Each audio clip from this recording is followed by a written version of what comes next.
Le réveil sonne à 6 heures. Manon ouvre les yeux, mais son cœur bat déjà comme un tambour. Aujourd'hui, elle épouse Alexandre. Aujourd'hui devrait être le plus beau jour de sa vie. Ses mains tremblent quand elle tend le bras vers sa table de nuit. Sans s'en rendre compte, elle commence à tirer sur une mèche de cheveux près de sa tempe. Tire, tire, tire. Le petit rituel qui l'apaise depuis l'enfance, quand l'angoisse devient trop forte. Elle s'arrête net en voyant les cheveux entre ses doigts. Pas aujourd'hui, pas le jour de son mariage. Son téléphone vibre. Un message de sa mère. Le cadeau est devant ta porte. Bonne chance pour ton grand jour. Manon fronce les sourcils. Ses parents ont été froids ces dernières semaines, critiquant son choix d'épouser un homme que vous connaissez à peine. Ils avaient promis de payer le traiteur comme cadeau de mariage. Mais hier encore, sa mère avait dit « On verra si on peut se le permettre ». Elle ouvre la porte de son petit appartement. Une boîte élégante l'attend sur le paillasson, ornée d'un ruban doré. Son cœur se réchauffe un peu. Peut-être qu'ils ont finalement décidé de la soutenir. De retour dans son salon, elle défait délicatement le ruban. À l'intérieur, sous du papier de soie blanc, elle découvre des morceaux de tissu blanc. Son souffle se coupe. Ce sont les restes de sa robe de mariée, celle qu'elle avait achetée avec toutes ses économies, découpée en lambeaux. Une carte est glissée entre les morceaux. Voyons comment tu te maries maintenant sans notre argent. Puisque tu préfères cet inconnu à ta famille, débrouille-toi seul. Manon tombe à genoux sur son parquet. Les morceaux de dentelle blanche s'éparpillent autour d'elle comme des pétales flétris. Sa gorge se serre. L'odeur de lavande de sa mère, encore présente sur le tissu, lui donne la nausée. Elle court aux toilettes et vomit tout ce qu'elle a dans l'estomac. Quand elle revient au salon, les larmes coulent sur ses joues. Ses mains trouvent automatiquement ses cheveux. Tire, tire, tire. Une mèche entière reste entre ses doigts. Pourquoi fait-elle ça? Pourquoi ses propres parents la détestent-ils à ce point? Un souvenir lui revient, net comme une gifle.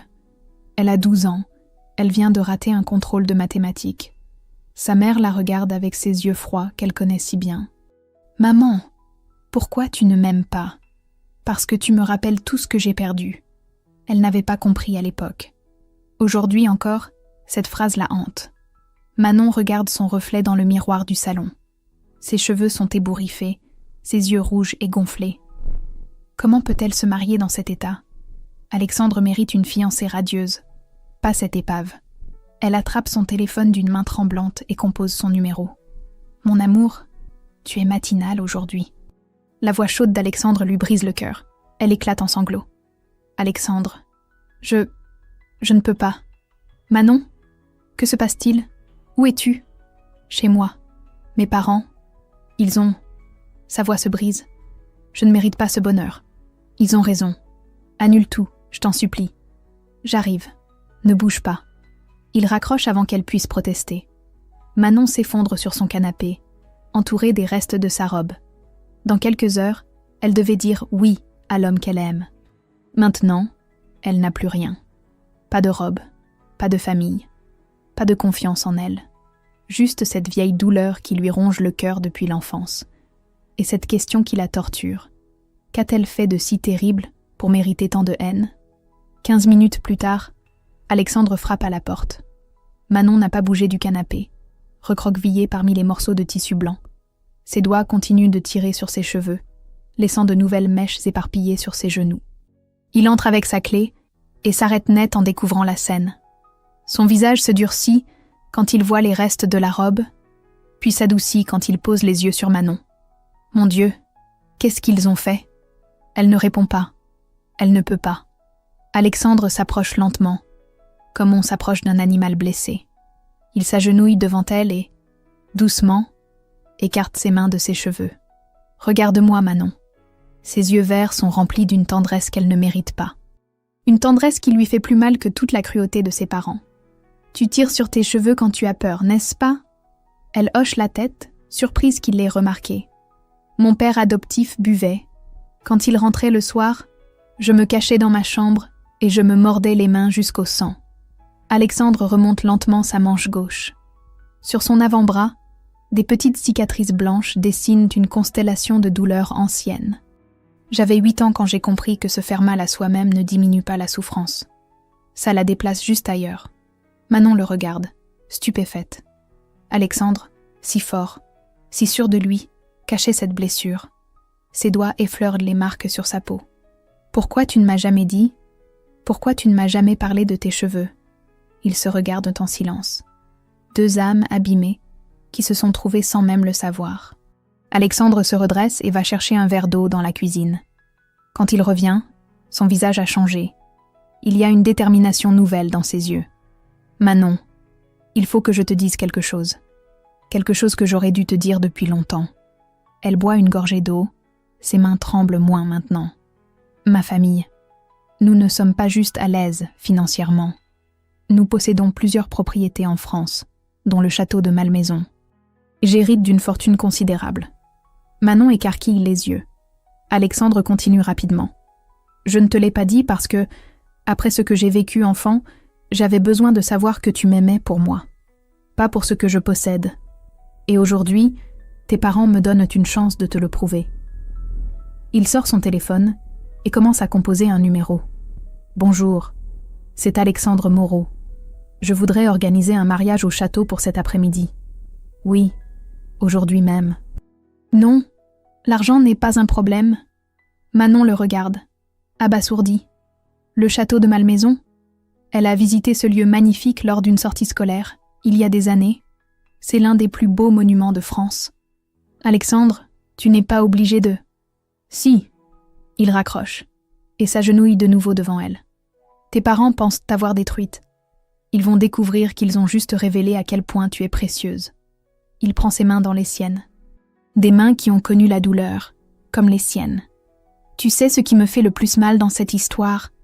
Ce n'est pas qu'ils aient détruit ta robe. C'est qu'ils t'aient fait croire que tu ne mérites pas d'être aimée. Une nouvelle larme coule sur la joue de Manon. Mais cette fois, c'est différent. C'est un mélange de douleur et d'espoir. Et si c'est vrai, et si je ne le mérite vraiment pas, Alexandre sourit. Et dans ce sourire, elle voit toute la force qu'il a dû développer pour survivre à son enfance. Alors nous ne méritons ni l'un ni l'autre. Mais nous nous sauvons ensemble, d'accord? Son téléphone sonne. Il décroche et écoute quelques secondes. Parfait. Oui, la robe aussi. Taille 38. Merci. Il se tourne vers Manon. Dans 2 heures, une équipe va arriver avec une robe de créateur. Le traiteur le plus réputé de Paris prépare déjà notre banquet. Et dans 5 heures, nous serons mari et femme dans l'un des plus beaux lieux de France. Manon se lève lentement. Son reflet dans le miroir lui montre une femme aux cheveux ébouriffés, aux yeux rougis, mais pour la première fois depuis des années, elle y voit aussi autre chose. Elle y voit quelqu'un qui mérite d'être sauvé. Je t'aime, Alexandre. Je le sais. Et aujourd'hui, le monde entier va le voir. Dehors, le soleil perce enfin les nuages gris du matin. 5 heures plus tard, Manon se tient devant les grilles dorées du château de Malmaison. La robe de soie ivoire épouse parfaitement ses formes. Les dentelles délicates cachent les zones où ses cheveux sont plus clairsemés. Le coiffeur a travaillé des miracles, transformant ses mèches arrachées en un chignon sophistiqué orné de perles. Mais sous cette perfection apparente, son cœur bat la chamade. « Respire lentement », murmure Alexandre en ajustant son smoking. Il a remarqué ses mains qui tremblent légèrement. « In, out », comme on a fait dans la voiture. Les invités arrivent par petits groupes. Des amis d'Alexandre qu'elle reconnaît, mais aussi des visages inconnus qui semblent sortir tout droit d'un magazine de mode. Leurs regards admiratifs balayent le château, les jardins à la française, la fontaine de marbre où des cygnes blancs évoluent gracieusement. « Comment tu as réussi à organiser tout ça si vite ?» chuchote-t-elle. « L'argent ouvre beaucoup de portes, et j'ai appelé quelques faveurs. » Une dame élégante en tailleur rose s'approche d'eux. Manon reconnaît la directrice des événements du château, celle qu'elle avait aperçue lors de sa visite scolaire des années plus tôt. « Monsieur Moreau, tout est prêt. Le photographe vous attend près de la roseraie. » Le photographe. Manon n'y avait pas pensé. Ces photos vont être vues, partagées, commentées. Une part d'elle voudrait disparaître, mais une autre part, plus profonde, ressent une satisfaction étrange. Ses parents vont les voir. La cérémonie se déroule dans la grande galerie du château. Les lustres de cristal diffusent une lumière dorée sur les murs ornés de fresques. Manon avance au bras d'Alexandre. Elle a refusé qu'un autre homme l'accompagne à l'autel. Ses parents ne méritent pas cet honneur. Quand le maire prononce les mots « Je vous déclare unis par les liens du mariage », quelque chose d'étrange se produit. Manon ne ressent pas l'explosion de joie qu'elle imaginait. À la place, un vide étrange l'envahit. Pourquoi ne sent-elle pas le bonheur qu'elle devrait sentir ? Alexandre remarque son trouble. Sa main trouve la sienne et la serre doucement. Ce geste simple la ramène à la réalité. Elle est aimée. C'est réel. Le banquet est somptueux. Table dressée dans les jardins, orchestre de chambre, champagne millésimé. Les invités se succèdent pour les féliciter, mais leurs compliments glissent sur Manon, comme l'eau sur du verre. « Madame Moreau » dit une femme qu'elle ne connaît pas. « Vous êtes absolument rayonnante. Ce mariage est féerique. Madame Moreau. » Elle porte désormais le nom d'Alexandre. Un nom qui a du poids, de l'histoire. Un nom que ses parents vont découvrir dans quelques heures. Pendant la séance photo près de la fontaine, le photographe les place dans des poses de contes de fées. Manon sourit mécaniquement, mais elle a l'impression d'être à l'extérieur de son propre corps, observant une autre femme vivre son rêve. « Tu es sûre que ça va ?»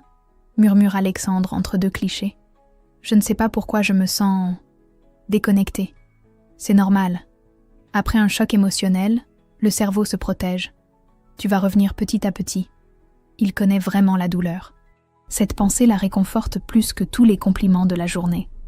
En fin d'après-midi, assise à la table d'honneur, Manon sort discrètement son téléphone. Ses doigts hésitent au-dessus de l'écran. Puis, dans un élan qu'elle ne contrôle pas complètement, elle ouvre Instagram. Elle poste la première photo. Elle et Alexandre devant le château, magnifique dans la lumière dorée du soleil couchant. Sa robe flotte dans le vent. Alexandre la regarde avec une adoration évidente. Légende, mariée au château de Malmaison, le plus beau jour de ma vie. La deuxième photo montre les jardins somptueux, la table d'honneur avec ses roses blanches et ses couverts en argent. La troisième, elle seule, souriante dans sa robe de rêve, les cheveux parfaits, le maquillage impeccable. Une princesse de conte de fées. Elle publie les 3 photos d'un coup et repose son téléphone. Alexandre, qui a vu son manège, lui prend la main. « Tu es sûr ? Ils doivent savoir. » Dans sa poche, son téléphone commence à vibrer. D'abord doucement, puis de plus en plus fort. Les notifications s'enchaînent. Like, commentaires, partage. Et probablement, quelque part dans leur petit salon étriqué, ses parents découvrent en temps réel l'ampleur de leur erreur. Manon sourit pour la première fois de la journée. Un sourire qui n'a rien à voir avec le bonheur. « Madame Moreau », dit le serveur en remplissant sa coupe de champagne. « Toutes mes félicitations. Madame Moreau. » Oui, elle pourrait s'habituer à ce nom. Son téléphone vibre encore. Elle jette un coup d'œil rapide à l'écran. 15 appels manqués de « maman ». Le spectacle ne fait que commencer. Le téléphone de Manon n'arrête plus de vibrer. Assise dans la suite nuptiale du château, elle regarde l'écran s'illuminer sans relâche. 22h30. Cela fait 3 heures que les photos sont en ligne. 47 appels manqués. Tous de ses parents. Alexandre sort de la salle de bain, encore en smoking mais sans la cravate. Il s'assoit à côté d'elle sur le lit à baldaquin et observe le téléphone qui s'agite comme un animal enragé. « Tu veux que je réponde ?»« Non, pas encore. » Elle ouvre la messagerie vocale. Sa boîte est saturée. D'une main tremblante, elle appuie sur le premier message. La voix de sa mère explose dans le haut-parleur, haletante, presque hystérique. « Manon! Manon, décroche! On vient de voir tes photos. Comment c'est possible? Rappelle-nous immédiatement. » Message supprimé. Suivant. Son père cette fois. La voix plus grave mais tout aussi paniquée. « Ma chérie, il faut qu'on parle. On a peut-être mal compris la situation avec ton fiancé. Rappelle-nous, s'il te plaît. » Alexandre lève un sourcil ironique. Mal compris la situation. Comme c'est pratique. Manon continue d'écouter. Message après message, elle entend ses parents passer par tous les stades du désespoir. D'abord l'incrédulité, puis la panique, ensuite la supplication.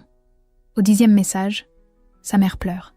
ma petite fille, on s'est trompé. On s'est tellement trompé. Tu es mariée dans un château. Un vrai château. Et cet Alexandre, on ne savait pas qu'il était... Enfin, qu'il avait les moyens de... Mon Dieu, qu'est-ce qu'on a fait? Au 15e message, son père a changé de ton. Plus calculateur. Manon, nous sommes tes parents. Nous t'avons élevé, nourri, logé pendant 25 ans. Ce petit malentendu de ce matin ne doit pas briser notre famille. Rappelle-nous pour qu'on puisse faire connaissance avec ton mari comme il se doit. Petit malentendu. Manon ricane amèrement. Détruire sa robe de mariée en morceaux, c'est un petit malentendu. Au 20e message, ils ont visiblement fait des recherches sur Internet. Manon, la voix de sa mère tremble d'une émotion nouvelle. On a regardé le château de Malmaison sur Internet. Et le nom Moreau. Il y a des articles sur une famille Moreau qui possède plusieurs propriétés historiques en France. C'est la même famille? Mon Dieu, ma chérie, tu aurais pu nous prévenir. Alexandre secoue la tête avec dégoût. Ils ont passé 3 heures à fouiller Internet au lieu de s'inquiéter de savoir si tu allais bien. Manon continue d'écouter, morbidement fascinée.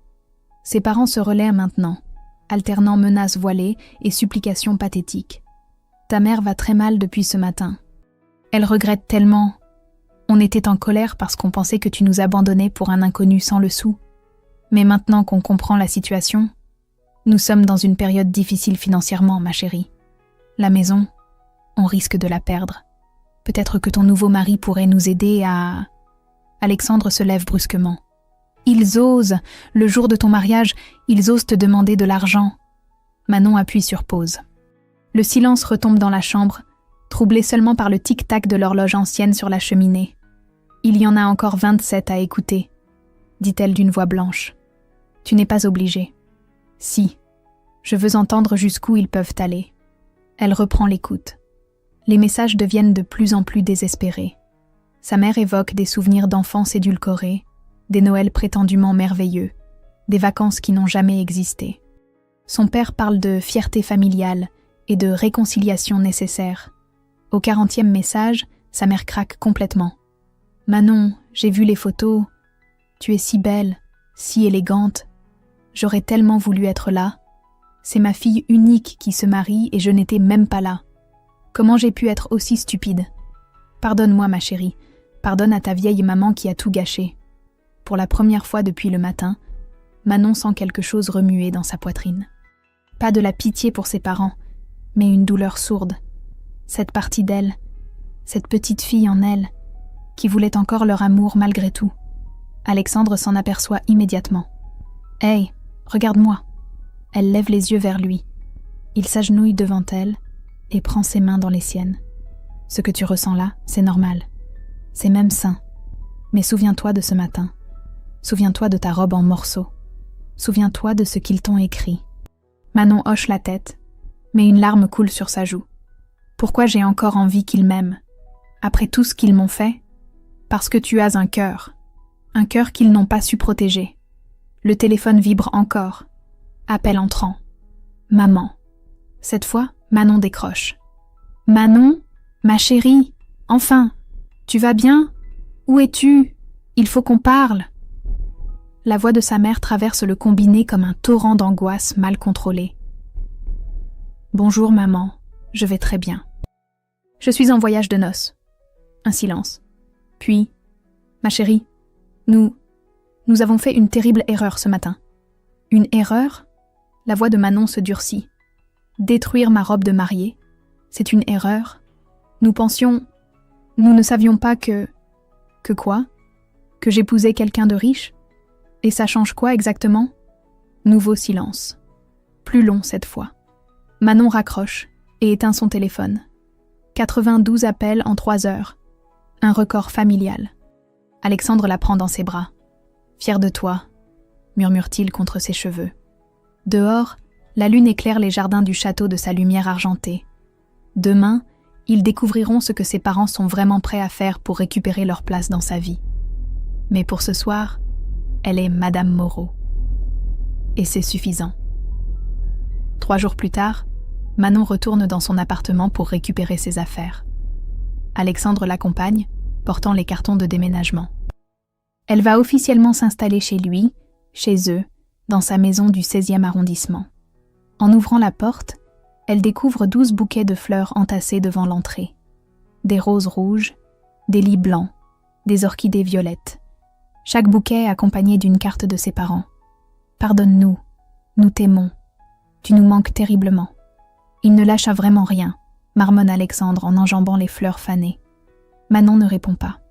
Elle se dirige vers sa chambre et commence à vider ses tiroirs. Au fond du dernier tiroir de sa commode, ses doigts effleurent une boîte métallique qu'elle avait oubliée. Une vieille boîte à biscuits de sa grand-mère, remplie de souvenirs d'enfance.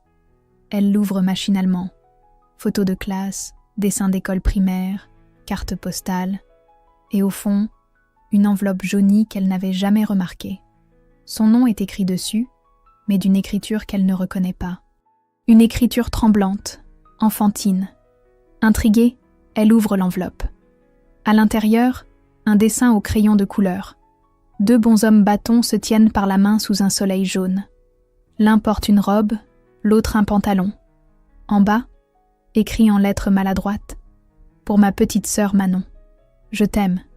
Lucas. » Le souffle de Manon se coupe. Lucas.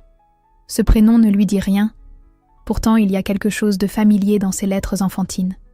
Elle retourne le dessin. Au dos, une date. 15 mars 1998. Elle avait 3 ans à cette époque. Et en dessous, d'une écriture adulte cette fois, Lucas, 6 ans. Dernier dessin avant l'accident. L'accident. Manon s'assoit lourdement sur son lit. Le dessin tremble entre ses mains. Alexandre, qui rangeait ses livres, s'approche en voyant son visage livide. Qu'est-ce que c'est ? Elle lui tend le dessin sans un mot. Il l'examine, fronce les sourcils. Lucas, je ne sais pas qui c'est. Enfin, je ne savais pas. Une pièce du puzzle qu'elle ne connaissait même pas se met en place.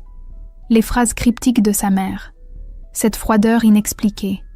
Cette sensation permanente de ne jamais être à la hauteur de quelque chose qu'elle ne comprenait pas. Manon fouille fébrilement dans la boîte. Au fond, elle trouve une autre enveloppe, plus épaisse.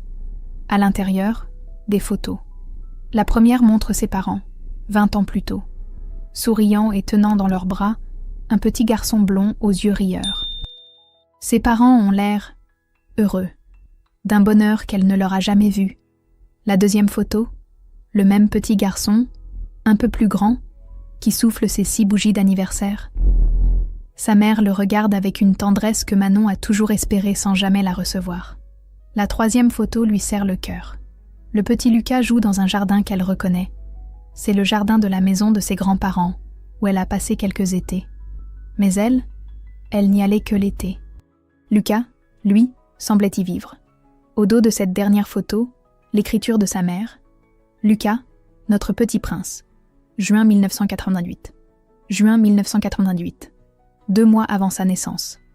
Alexandre s'assoit à côté d'elle, comprenant l'ampleur de ce qu'elle vient de découvrir. « Tu n'as jamais eu de frère, » dit-il doucement. « Tu étais l'enfant de remplacement. » Manon hoche la tête, incapable de parler. Tout s'éclaire avec une clarté douloureuse. Les attentes impossibles à satisfaire. Les comparaisons constantes avec un fantôme qu'elle ne connaissait même pas. Cette phrase terrible de sa mère quand elle avait 12 ans.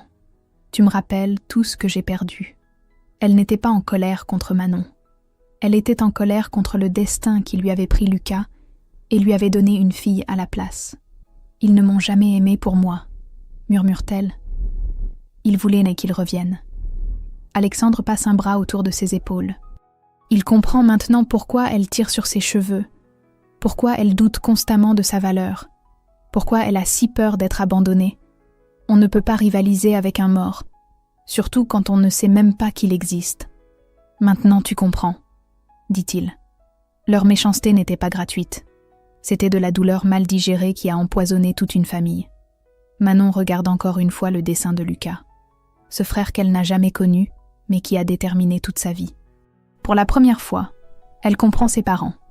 Et pour la première fois aussi, elle réalise à quel point ils l'ont détruite. Le lendemain matin, ils sonnent à la grille du château.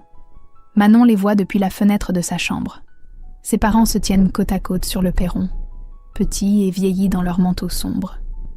Son père tient un bouquet de roses blanches d'une main tremblante. Sa mère porte un sac à main serré contre sa poitrine comme un bouclier. « Ils ont l'air perdus », murmure Alexandre en regardant par-dessus son épaule. Ils le sont. Manon descend lentement l'escalier de marbre. Chaque marche résonne sous ses pas. Dans sa poche, elle a glissé le dessin de Lucas. Cette fois, elle a les réponses. Cette fois, c'est elle qui contrôle la conversation. Elle ouvre la porte. Ses parents lèvent vers elle des visages ravagés par 3 semaines d'angoisse. Sa mère a maigri. Son père a des cernes profonds sous les yeux. Manon. Sa mère fait un pas en avant, puis s'arrête, intimidée par l'élégance des lieux. « Bonjour maman, papa. » Un silence pesant s'installe. Ses parents regardent autour d'eux avec des yeux écarquillés. Les lustres, les tapisseries, les meubles d'époque. Ils réalisent enfin dans quel monde leur fille évolue maintenant. « On peut entrer ?» demande son père d'une voix incertaine. Manon s'efface pour les laisser passer. Elle les guide vers le petit salon, celui qu'Alexandre et elle utilisent pour prendre le thé. Ses parents s'assoient au bord des fauteuils Louis XVI, comme s'ils craignaient de les abîmer.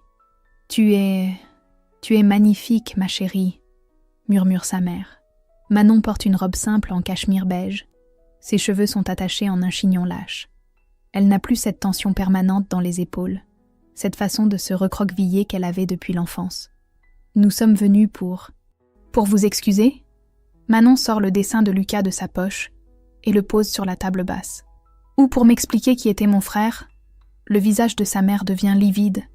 Son père ferme les yeux comme s'il venait de recevoir un coup. « J'ai trouvé beaucoup de choses. Lucas, les photos, sa date de naissance, 2 mois avant la mienne. » Sa mère se met à pleurer silencieusement. Pas des larmes de manipulation cette fois, mais des sanglots profonds qui semblent venir du ventre. « Il était notre petit prince, » chuchote-t-elle. « Si intelligent, si drôle, si affectueux. Et puis l'accident de voiture. D'un coup, il n'était plus là. » Son père prend le relais, la voix brisée. « Quand on a appris que tu étais en route, on s'est dit que peut-être le destin nous envoyait quelqu'un pour combler le vide. Mais quand tu es née, j'étais une fille, pas Lucas. Tu étais différente de lui. Tu pleurais beaucoup. Tu étais fragile. Tu avais peur de tout. Lucas était un petit garçon solaire. Toi, tu étais... Moi, j'étais moi. Pas votre fils mort. » Les mots claquent dans le silence du salon. Sa mère sursaute comme si Manon l'avait giflé. « On ne voulait pas... On n'a jamais voulu te faire du mal. » « Vraiment ?» Manon se lève et fait les 100 pas devant la cheminée. « Vous m'avez dit que j'étais décevante depuis que je sais marcher. Vous m'avez comparée à un fantôme, sans même me dire qu'il existait. Vous avez saboté mon mariage parce que vous ne supportiez pas que je puisse être heureuse autrement qu'en étant Lucas. » Alexandre apparaît dans l'encadrement de la porte. Il ne dit rien, mais sa présence rassure Manon. Son père lève enfin les yeux vers elle. « Nous ne savions pas comment aimer après avoir tout perdu. Le deuil nous a rendus fous, et au lieu de faire ce deuil, on l'a projeté sur toi. Vous m'avez détruite parce que vous étiez détruit. » Oui, sa mère acquiesce entre ses larmes. Et aujourd'hui, on risque de perdre la maison. Nos économies ont fondu avec les dettes. On espérait que ton mariage pourrait... Vous espériez que je vous donnerais de l'argent après m'avoir brisé le cœur. On ne savait pas qu'Alexandre était... riche. Manon se tourne vers eux, et pour la première fois, ses parents voient dans ses yeux une force qu'ils ne connaissaient pas. « Et s'il avait été pauvre, vous auriez continué à me traiter comme une erreur de la nature ?» Personne ne répond. Manon reprend le dessin de Lucas et le regarde une dernière fois. « Je comprends votre douleur maintenant, mais votre douleur ne justifie pas la mienne. » Elle se dirige vers la porte. « Manon !» Sa mère se lève précipitamment. « Tu ne peux pas nous chasser, on est tes parents. » Manon se retourne lentement. « Vous étiez les parents de Lucas. Moi, j'étais juste l'intruse qui a pris sa place. » Elle sort du salon, laissant ses parents face à 25 années de vérité qu'ils ne peuvent plus ignorer. 6 mois plus tard, Manon se regarde dans le miroir de sa coiffeuse. Ses cheveux ont repoussé, épais et brillants, formant une cascade auburn qui encadre son visage. Plus de zones clairsemées, plus de mèches arrachées par l'angoisse. La trichotillomania appartient au passé. Elle porte un tailleur bleu marine impeccable. Aujourd'hui, elle inaugure officiellement la Fondation Lucas, dédiée aux familles en deuil et aux enfants victimes de projections parentales toxiques. Le nom a été son idée. Transformer la source de sa douleur en source d'espoir pour d'autres. Tu es prête ? Alexandre apparaît dans l'encadrement de la porte, élégant dans son costume gris anthracite. Plus que jamais, ils descendent ensemble vers le hall d'entrée où les attendent les premiers bénéficiaires de la fondation. Manon a personnellement sélectionné chaque famille. La mère célibataire qui élève ses jumeaux en comparant sans cesse l'un à l'autre. Le père veuf qui refuse de voir sa fille grandir parce qu'elle ressemble trop à sa femme décédée. Les enfants adoptés qui portent le poids d'être des remplaçants. Madame Moreau, dit Sophie, la coordinatrice qu'elle a recrutée. Tout est prêt pour la conférence de presse. Madame Moreau. Ce nom lui va maintenant comme une seconde peau. Elle l'a mérité, construit, honoré. En traversant le grand salon transformé en salle de conférence, Manon observe les familles présentes. Elle reconnaît dans leur regard cette même blessure qu'elle a portée pendant 25 ans. Cette sensation d'être née pour combler un vide qui n'était pas le leur. Elle prend place derrière le pupitre, Alexandre à ses côtés. Les journalistes pointent leurs caméras vers elle. 6 mois plus tôt, cette attention l'aurait paralysée. Aujourd'hui, elle y puise une force nouvelle. Mesdames et messieurs, bonjour. Je m'appelle Manon Moreau, et je voudrais vous parler d'un petit garçon qui s'appelait Lucas. Un silence attentif s'installe dans la salle. Lucas était mon frère. Je ne l'ai jamais rencontré parce qu'il est mort 3 ans avant ma naissance. Mais il a déterminé chaque jour de mon enfance, chaque regard de mes parents, chaque attente impossible à satisfaire. Elle raconte son histoire sans faux semblant. L'enfant de remplacement qu'elle était, la tricotylomania développée face au rejet, la découverte tardive de la vérité. Les journalistes prennent des notes, captivés. La Fondation Lucas ne vise pas à diaboliser les parents en deuil. Elle vise à les aider à faire leur deuil sainement, sans projeter leur douleur sur leurs enfants vivants. Applaudissements nourris. Dans l'audience, elle aperçoit Marie, 8 ans, dont la mère la compare sans cesse à son frère aîné décédé dans un accident. Et Thomas, 15 ans, qui s'automutile parce que ses parents adoptifs lui répètent qu'il ne sera jamais aussi bien que leur fils biologique mort-né. Après la conférence, Manon passe d'une famille à l'autre. Elle écoute leurs histoires, partage son expérience, oriente vers des thérapeutes spécialisés. Pour la première fois de sa vie, sa douleur sert à quelque chose de constructif. Le soir, Alexandre et elle se retrouvent dans leur chambre. Il l'aide à dégrafer sa robe, geste devenu rituel après ces longs mois de mariage. Comment tu te sens ? Utile, vraiment utile. Il l'enlace par derrière et elle se laisse aller contre son torse. Leurs 2 corps portent toujours les cicatrices de leurs enfances brisées, mais ils ont appris à s'entraider au lieu de se blesser. Au fait, dit Alexandre en sortant une enveloppe de sa veste, ça vient d'arriver. L'en-tête indique le nom de l'étude notariale qui gère la succession de sa grand-mère paternelle. Manon ouvre l'enveloppe, intriguée. À l'intérieur, l'acte de propriété d'une petite maison de campagne en Normandie. Et une lettre de sa grand-mère, écrite avant sa mort il y a 3 ans. Ma chère Manon, cette maison t'appartient depuis toujours. Tes parents ont prétendu l'avoir vendue pour payer les dettes familiales. Mais j'avais pris soin de la mettre directement à ton nom dans mon testament. Elle t'attend, comme elle a attendu tous les petits-enfants de la famille. J'espère qu'elle te donnera ce que tes parents n'ont jamais su t'offrir. Un foyer où tu es aimé pour ce que tu es. Ta grand-mère qui t'aime. PS. Méfie-toi de tes parents. Ils ont toujours été plus doués pour mentir que pour aimer. Manon relit la lettre 2 fois, incrédule. Ils ont menti. Encore. Ta grand-mère avait tout compris, murmure Alexandre en lisant par-dessus son épaule.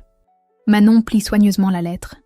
Une nouvelle pièce du puzzle familial qui révèle l'ampleur de la manipulation de ses parents. Mais étrangement, elle ne ressent plus de colère. Juste une immense lassitude face à leur incapacité chronique à dire la vérité. On ira la voir ce week-end ? Bien sûr. Ce sera notre première vraie maison de famille. Dehors, la pluie commence à tomber sur les jardins du château. Mais dans leur chambre, il fait chaud et bon. Manon ferme les yeux, et pour la première fois depuis des mois, elle ne pense plus à Lucas, ni à ses parents, ni au passé. Elle pense à l'avenir qu'elle se construit. pierre par pierre, cicatrice guérie par cicatrice guérie. 2 semaines plus tard, Manon conduit sa voiture vers la banlieue parisienne. L'adresse griffonnée sur un papier l'amène dans un quartier qu'elle ne reconnaît pas. Fini la maison bourgeoise de son enfance, avec son jardin fleuri. Ses parents vivent maintenant dans un petit appartement au 3e étage d'un immeuble gris. Elle a pris cette décision seule. Alexandre a proposé de l'accompagner, mais elle a refusé. Cette conversation, elle doit l'avoir sans témoin. Elle frappe à la porte marquée 3B. Sa mère ouvre et Manon a un choc. En quelques mois, elle a vieilli de 10 ans. Ses cheveux sont devenus gris, son visage creusé par l'inquiétude. Elle porte un pull en laine usée que Manon ne lui a jamais vu. « Manon ?» Sa voix tremble d'incrédulité. « Tu es venue ?»« Bonjour maman. » L'appartement est minuscule. Un salon-cuisine, probablement une chambre au fond. Les meubles qu'elle reconnaît de son enfance paraissent énormes dans cet espace réduit. Son père se lève du canapé, referme précipitamment un dossier de factures impayées. « Ma chérie, tu es là ?» Il s'approche pour l'embrasser, mais Manon reste à distance. Elle s'assoit sur la seule chaise disponible, face à eux. « Nous suivons ta fondation sur Internet, » dit sa mère en s'essuyant les yeux. « Ce que tu fais, c'est magnifique. Tu aides tellement de familles, comme vous auriez pu m'aider. » Un silence pesant s'installe. Son père tritore ses mains, sa mère regarde par la fenêtre. « Nous avons commencé une thérapie, » annonce finalement son père. Une thérapie de deuil, pour Lucas. 28 ans après sa mort, on n'avait jamais accepté qu'il soit parti. Sa mère se met à pleurer doucement. Le thérapeute nous a fait comprendre qu'on t'avait utilisé comme un pansement sur une plaie béante. Manon acquiesce. Elle a lu suffisamment sur le sujet pour comprendre le mécanisme. Il nous a dit qu'on t'avait volé ton enfance parce qu'on était incapable de faire notre travail de parents endeuillés. Et maintenant, qu'est-ce que ça change ? Sa mère lève vers elle des yeux rougis. Ça ne change rien au mal qu'on t'a fait. Mais ça nous aide à comprendre pourquoi on était si cruel avec toi. Tu étais une enfant magnifique et on t'a brisé parce qu'on était brisés nous-mêmes. Ces mots, Manon les attendait depuis 25 ans. Mais maintenant qu'ils sont prononcés, elle réalise qu'ils ne suffisent pas à réparer le passé. « Je vous pardonne », dit-elle calmement. Ses parents se regardent, surpris par cette simplicité. « Mais je vous pardonne pour me libérer, pas pour vous excuser. Ce que vous m'avez fait subir était inacceptable, peu importe vos raisons. » Elle se lève et fait quelques pas dans le petit salon. « Je suis venue aujourd'hui parce que je voulais vous dire quelque chose. La petite fille qui voulait désespérément votre amour est morte le jour où vous avez détruit ma robe de mariée. À sa place, il y a une femme qui a construit sa propre famille, sa propre vie, son propre bonheur. Manon, je ne veux plus de contact avec vous. Je ne vous haïs pas, mais je ne peux plus vous laisser m'abîmer. J'ai trop de choses belles à protéger maintenant. » Son père se lève précipitamment. « Tu ne peux pas. Nous sommes tes parents. On a fait des erreurs, mais vous avez été les parents de Lucas. Moi, j'ai grandi toute seule. » Elle se dirige vers la porte, puis se retourne une dernière fois. « J'espère que votre thérapie vous aidera. Pas pour moi, mais pour vous. Porter cette culpabilité jusqu'à la fin de vos jours ne ramènera pas Lucas et ne réparera pas ce que vous m'avez fait. » Elle ouvre la porte, s'arrête sur le seuil. « Au revoir. » Dans la voiture, Manon reste quelques minutes immobile, les mains sur le volant. Elle ne pleure pas. Elle ne tremble pas. Elle ressent juste une immense fatigue, comme après un long voyage. Son téléphone vibre. Un message d'Alexandre. « Comment ça s'est passé ?» Elle tape sa réponse. « C'est fini. Je rentre à la maison. » À la maison. Pas chez ses parents. Pas dans son ancien appartement. À la maison qu'elle a choisie, avec l'homme qu'elle a choisi, dans la vie qu'elle s'est construite. Elle démarre et s'éloigne de ce quartier gris, de cet appartement trop petit, de ces 2 personnes qui resteront à jamais étrangères malgré les liens du sang. Dans le rétroviseur, l'immeuble rapetisse jusqu'à disparaître complètement. 1 an plus tard, les jardins du château scintillent sous les lampions dorés. Le gala annuel de la Fondation Lucas attire 300 invités venus de toute la France. Manon se tient au sommet des marches de marbre, rayonnante dans sa robe de soirée bleu nuit et observe cette assemblée qu'elle a réunie. Ses cheveux, maintenant longs et soyeux, brillent sous les éclairages. Plus aucune trace de tricotylomania. Ses mains posées sur son ventre encore plat protègent un secret qu'elle s'apprête à partager. « Tu es prête ?» murmure Alexandre en ajustant sa cravate. Plus que jamais. Dans la foule, elle reconnaît les familles qu'elle aide. Marie, maintenant 10 ans, court entre les tables avec l'insouciance enfin retrouvée. Ses parents ont appris à la voir pour ce qu'elle est, pas pour ce qu'elle remplace. Thomas, 16 ans, aide au service avec le sourire. Sa famille adoptive a compris qu'aimer un enfant vivant ne trahit pas la mémoire d'un enfant mort. Sophie, sa coordinatrice, lui fait signe depuis la scène dressée près de la fontaine. « Mesdames et messieurs », annonce Manon au micro, « bienvenue au second gala de la Fondation Lucas. » Applaudissements chaleureux. Dans le fond du jardin, près des grilles, elle aperçoit 2 silhouettes familières. Ses parents, à distance respectueuse, observent la fête sans oser s'approcher. Ils viennent chaque année, elle le sait.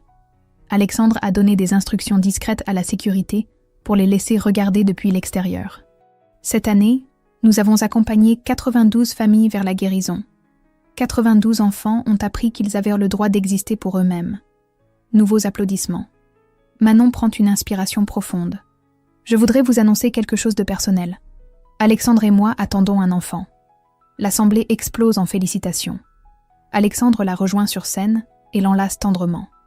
Dans ce geste, il y a tout l'amour qu'ils ont construit ensemble, cicatrice après cicatrice. Cet enfant grandira dans l'amour inconditionnel. Continue Manon, émue. Il ne sera jamais le remplaçant de personne, ni l'espoir de combler un vide qui ne lui appartient pas. Elle pose sa main sur son ventre et regardant vers les grilles où se tiennent ses parents, elle murmure dans le micro.